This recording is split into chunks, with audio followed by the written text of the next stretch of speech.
आपके पास Oppo Reno 12 है, 12 pro है, कोई भी फ़ोन है, तो यहाँ पे आप डायल पैड की साउंड को टर्न ऑफ कैसे कर सकते हैं। जैसे कि देख सकते हैं नंबर डायल करने पे यहाँ पे साउंड आ रहा है।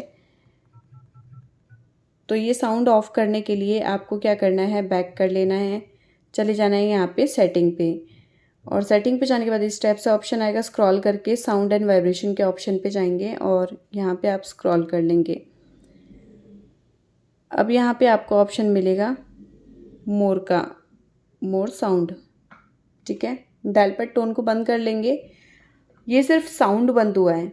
रही बात टच के वाइब्रेशन की, तो यहाँ पे आपको हैप्टिक्स के ऑप्शन पे क्लिक करना है। यहाँ से हैप्टिक्स अगर आपने बंद कर दिया तो जो भी आप टच करेंगे, स्वाइप करेंगे, स्लाइड करेंगे, तो उसका वाइब्रेशन भी नहीं होगा। साउंड तो हम ऑलरेडी बंद कर चुके हैं। तो देख सकते हैं साइलेंट तरीके से यहाँ पे डायलिंग हो रही है, नंबर डायल कर सकते हैं, ठीक है। ऐसे करके आप टर्न ऑफ कर लीजिएगा। मिलते हैं नेक्स्ट वीडियो में, तब तक के लिए नमस्कार।